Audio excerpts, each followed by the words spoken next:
11.4. You're going to be doing this pretty much your entire junior year when you get to Algebra 2, factoring, quadratic equations. You have to know how to do it. There's no way around it.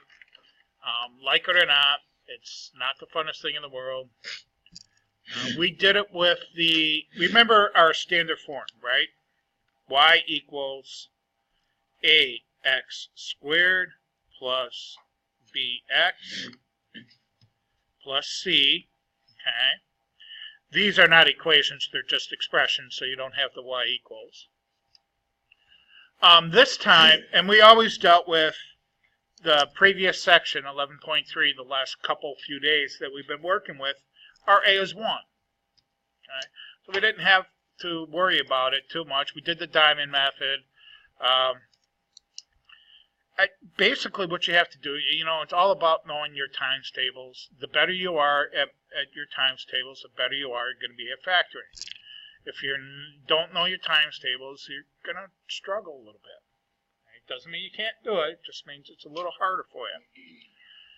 Okay, so here's what we're going to do. This is how you factor a quadratic where our a is something else other than 1. For example, look at number 1.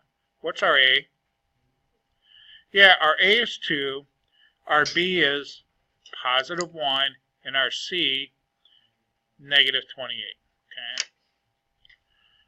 It's going to be, when we factor using the quadratic formula, you're going to have to know what a, b, and c are.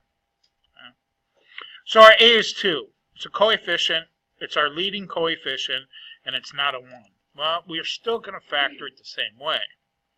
Okay. Hopefully by now, you go directly to your factors. We know that there's only one way to get x squared. You're going to be multiplying x times x. Now, 2 happens to be actually pretty easy, because there's only one way you're going to get 2. 2 and 1, right? 2 times 1. If you want to put a 1 there, by all means, go ahead.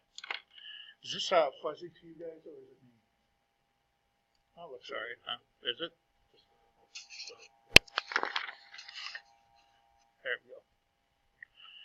Okay. Now remember, if you're doing this by the diamonds,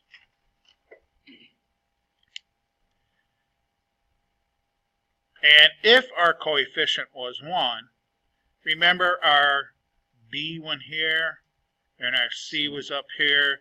This had to be multiplied, and this had to be added. Okay, it's still the same process. We're just not going to put it in a diamond method. We know we're going to have to get two numbers that multiply to negative 28. Okay? So what's going to happen here? Well, when we FOIL or distribute these, the last numbers are going to multiply in our factors. Well, one has to be positive and one has to be negative. Here's the problem. With this being a number other than 1, it's going to make a difference whether the positive is here or the positive is there. So we don't know if this is going to be positive, negative, or if this is going to be negative or positive. We don't know yet. We're going to have to do some trial and error. Now, the factors are 28. Okay. Well, remember we did that kind of like the prime factorization. We have 1 times 28, 2 times 14, 4 times 7, and that should be it. So we're going to have 1, 2, 3 pairs to figure out, both by multiplying the 2 and the 1. So we actually have 6 different ways we can do this. See, this gets a little more difficult. I'm going to have to add one of these numbers. The 1 and 28 definitely is not going to work, because we're going to have to add them up to 1. Our b is 1. So anything 28 times 2 is definitely not, so I'm not even going to try 1 and 28. Same with 2 and 14. We have to get to 1, which is when we add, remember, they're opposites. So when we add them together, it's going to have to get to 1. The best choice here, we're going to try the 4 and the 7 first.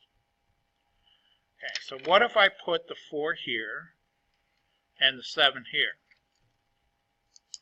Well, if I multiply 4 times 2, I get 8, correct? Are you with me? If I multiply the 7 times 1, I get the 7. So, I'm real close to 1 here. The difference is 1, which is our B. Okay, so we're really close. I want it to be a positive, so I'm going to make the larger one positive. So this 4 has to be positive. So I'm going to get rid of my negative sign.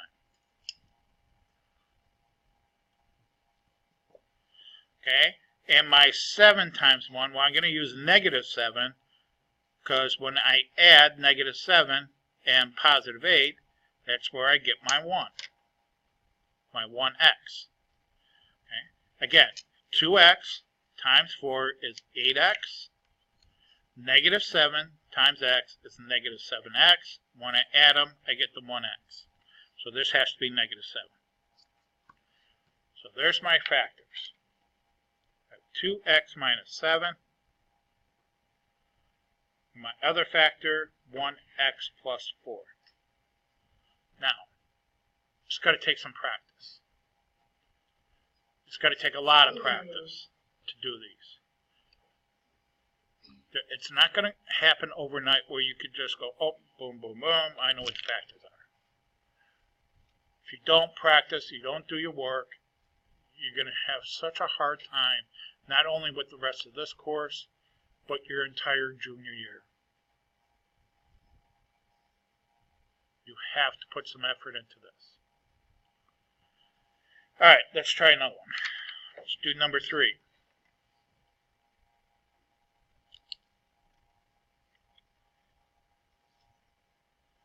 Okay, it's getting a little harder because my leading coefficient now, my A is what? My A is 6, my B is 11, and my C is 3. Well, the 3 is actually kind of easy. I can only go 1 and 3. The signs are even easy in this one. They have to multiply to a positive 3, add up to a positive 11. They have to both be positive. Are you with me? Anybody not see that? Okay, the 6 is going to be a little bit more difficult. My factors of 6, 1 and 6, 2 and 3. Okay. Now, I'm going to try my 1 and 6.